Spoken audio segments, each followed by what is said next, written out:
Hello, welcome back. फिर से हम लोग एक साथ अपने YouTube चैनल पर आज हम कुछ प्रश्नों के साथ कुछ व्यवहारिक कुछ फैक्चुअल प्रश्नों को लेकर हम यहाँ आए हुए हैं। तो आइए चलते हैं अपने प्रश्न की ओर। हमारे क्वेश्चंस हैं। सबसे पहला जो क्वेश्चन है वह है, अध्यापक के लिए सबसे मूल्यवान है, सबसे महत्वपूर्ण चीज अध्यापक के लिए क्या होती है? तो यहाँ पर चार ऑप्शन हैं। अध्यापक की नौकरी, दूसरा उसकी मर्यादा व गरिमा, तीसरा छात्रों का विश्वास और चौथा उसकी शिक्षण के प्रति आस्था। तो एक अध्यापक जो है वो बच्चों को ज्ञान देता है। उसकी नौकरी ये तो बिल्कुल नहीं हो सकता, वो तो उसका पर्सनल पेशा है, वो अपनी आमदनी का एक जरिया बनाता है, तो वो नौकरी तो बिल्कुल नहीं। उसकी मर्यादा और गरिमा तब बनी रहेगी जब उसका शिक्षण का स्वरूप और छात्रों के प्रति उसका विश्वास बना रहेगा। क्योंकि एक आइडियल टीचर से वही होता है जो छात्रों का विश्वास जीत ले। इसीलिए इसमें राइट आंसर जो होगा वो होगा छात्रों का विश्वास। छात्रों का विश्वास का मतलब कि टीचर को बच्चे कितना आइडियल मानते हैं। आइडियल का मतलब ही क्या होता है? जिसमें ये सारे गुण विद्यमान हो। तो आंसर क्या होगा? छात्रों का विश्वास। नेक्स्ट क्वेश्चन पे चलते हैं कि अच्छा अध्यापक वह है जो किसे अच्छा अध्यापक माना जाए या माना जाना चाहिए।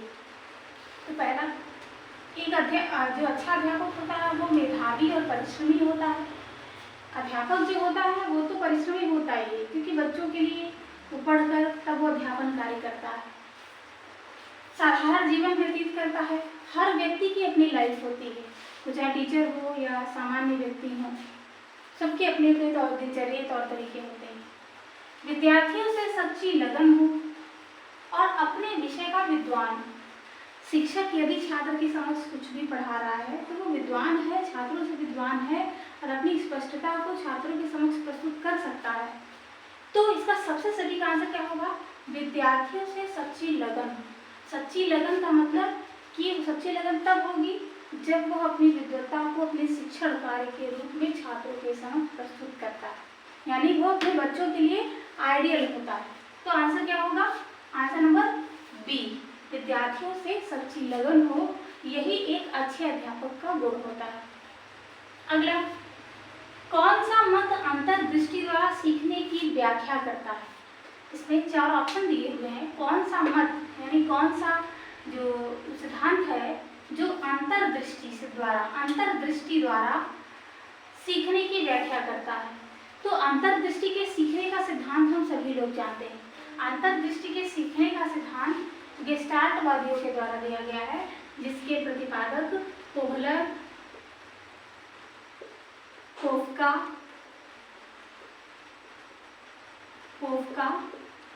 वर्दिमर, जो भी आपको इन लोगों को माना जाता है। ये लोग हैं संज्ञानवादी। इसलिए इसका जो आंसर होगा अंतर्दृष्टि द्वारा सीखने की व्याख्या करता है तो वो है गेस्टाल्टवादी। लेकिन यहाँ पर तीन ऑप्शन और दिए हुए हैं। क्या क्या?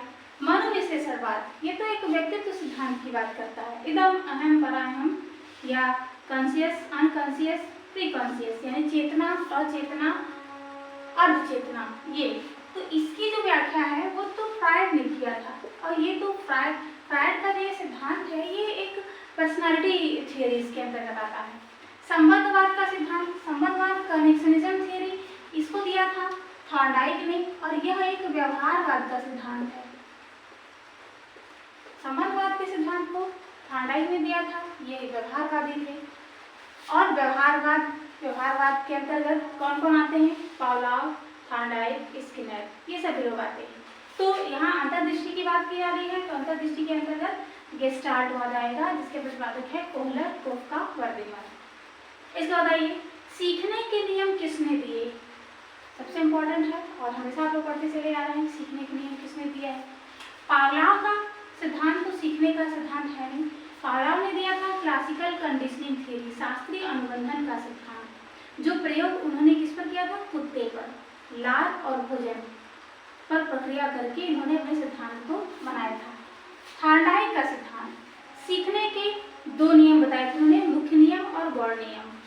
सीखने के मुख्य नियम और गौण नियम, 3 मुख्य नियम बताए थे, 5 गौण नियम। 3 मुख्य नियम काफी प्रसिद्ध नियम थे, अर्थात इसका आंसर क्या होगा, थॉर्नडाइक। सीखने के नियम को किसने दिया, थॉर्नडाइक ने। स्किनर की बात कर लें तो स्किनर का सिद्धांत था क्रिया प्रसूत अनुबंधन सिद्धांत। स्किनर महोदय ने पुनर्बलन के आधार पर कबूतर और चूहे पर प्रैक्टिकल किया था। पुनर्बलन, उन्होंने उनके रास्ते को भ्रमित करने का प्रयास किया, एक रीइंफोर्समेंट के माध्यम से उन्होंने अपने प्रयोग को अंजाम दिया था। तो स्किनर का सिद्धांत है क्रिया प्रसूत सिद्धांत या ऑपरेंट कंडीशनिंग थ्योरी, कार्यात्मक अनुबंधन का सिद्धांत। तो ये तो होगा ही नहीं। कोहलर का, जैसा हमने पहले बताया कि कोहलर एक गेस्टाल्टवादी यानी संज्ञानवादी वैज्ञानिक है, मनोवैज्ञानिक है, जिनके सिद्धांत का नाम है इनसाइट थ्योरी या गेस्टाल्टवाद या अंतर्दृष्टि का सिद्धांत। तो इसका आंसर क्या होगा, थॉर्नडाइक। सीखने के नियम, मुख्य नियम 3 है और गौण नियम 5 है। आइए इसके बाद चलते हैं, शिक्षण की समस्याओं को हल करने का दायित्व किसका है। जाहिर सी बात है कि शिक्षण की प्रक्रिया विद्यालय में शिक्षक और छात्र के बीच में होती है, और शिक्षण एक कला और विज्ञान दोनों है, और शिक्षण की प्रक्रिया कौन करता है, अध्यापक करता है। इसीलिए शिक्षण की समस्याओं को हल करने का दायित्व किसका होता है, तो वो होता है शिक्षक का। शिक्षक का होता है और किसी का नहीं। शिक्षक ही छात्र की समस्याओं को शिक्षण कार्य के द्वारा दूर करने का प्रयास करता है। अब वो शिक्षण कला के माध्यम से या शिक्षण विज्ञान के रूप में, चाहे जैसे भी करें। नेक्स्ट क्वेश्चन पे आते हैं, पाठ्यक्रम निर्माण में मुख्य रूप से ध्यान देना चाहिए।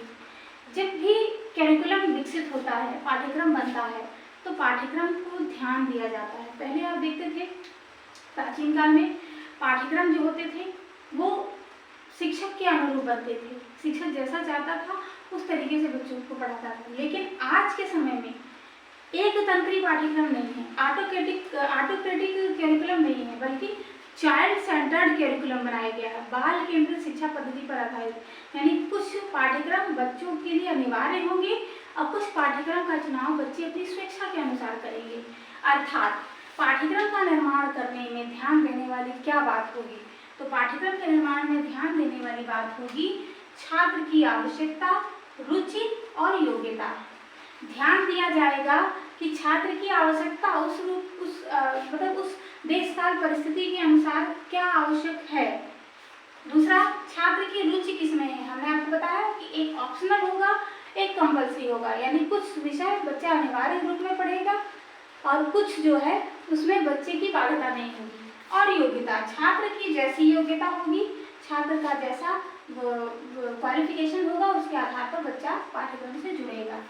और दूसरा है शैक्षिक उद्देश्य, जो भी पाठ्यक्रम बनाया जा रहा है उस पाठ्यक्रम का उद्देश्य क्या है, इन दोनों चीजों को ध्यान में रखा जाएगा। अतः यहाँ पर आंसर क्या होगा, डी।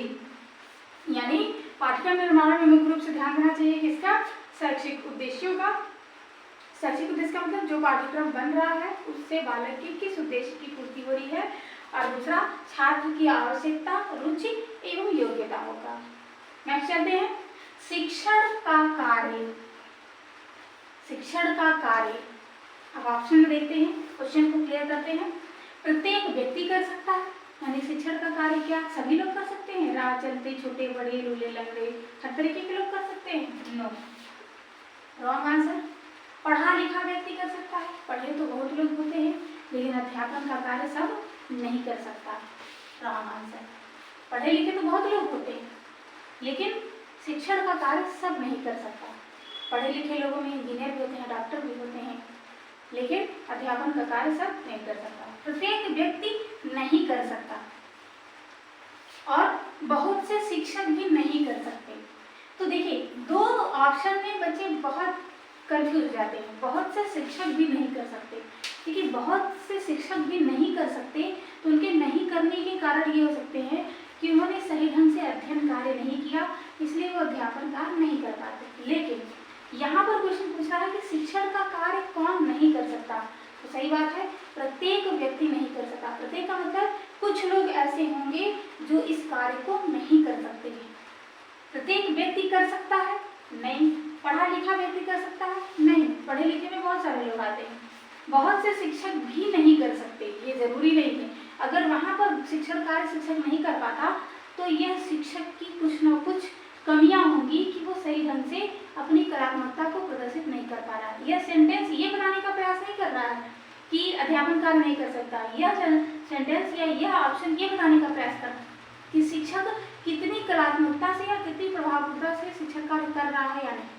तो इसका सबसे सटीक आंसर होगा कि प्रत्येक व्यक्ति शिक्षण कार्य नहीं कर सकते। जाहिर सी बात है, हमारे देश की जनसंख्या 1 अरब 30 करोड़ है। तो 1 अरब 30 करोड़ में यदि 40 लाख व्यक्ति युवा हैं, 45 साल वयस्क के एज में है, तो 45 लाख या 45 करोड़ व्यक्ति अध्यापन कार्य नहीं करते हैं, जिसमें 20% इंजीनियर होंगे, 20% डॉक्टर होंगे, 20% वैज्ञानिक होंगे, कुछ ही लोग होंगे जो अध्यापन कार्य कर रहे होंगे। अर्थात इसका जो आंसर होगा, प्रत्येक व्यक्ति शिक्षण कार्य को नहीं कर सकता, कुछ ही लोग कर सकते हैं। इसके बाद हमारा नेक्स्ट और लास्ट क्वेश्चन है आज के इस वीडियो का, वह है सीखने का मुख्य तत्व है, यानी learning, basic elements of learning. Learning के मुख्य रूप से कौन से बेसिक एलिमेंट्स हैं, सीखने को कौन सी चीजें जो प्रभावित करती हैं। तो पहला, सीखना एक इच्छा है, जाहिर सी बात है, जब हमारी जिज्ञासा होगी सीखने की तभी हम सीखेंगे। दूसरा, सीखने में यदि बच्चों को मोटिवेट किया जाए, उत्साहवर्धन किया जाए, प्रेरणा मिले तो सीखा जा सकता है। तीसरा, सीखने का वातावरण यदि बच्चों के अनुकूल हो, यदि अनुकूल वातावरण बच्चों को मिल रहा है तब बच्चा सही ढंग से सीख सकता है। अर्थात सभी ऑप्शन सही हैं, तो इसका राइट आंसर है सभी। यानी सीखने का मुख्य तत्व क्या है, सीखने की इच्छा, सीखने की प्रेरणा और अनुकूल वातावरण या अनुकूल परिवेश। तो ये कुछ क्वेश्चन थे, जिसमें कुछ क्वेश्चन शिक्षा शास्त्र बेस्ड थे, पेडागॉजिकल क्वेश्चन थे, कुछ क्वेश्चन फैक्चुअल थे जिसको हमने आपको बताने का प्रयास किया। तो आज के वीडियो में ये छोटा सा वीडियो जिसमें हमने कुछ प्रश्नों से कई प्रश्नों को आपके सामने रखा।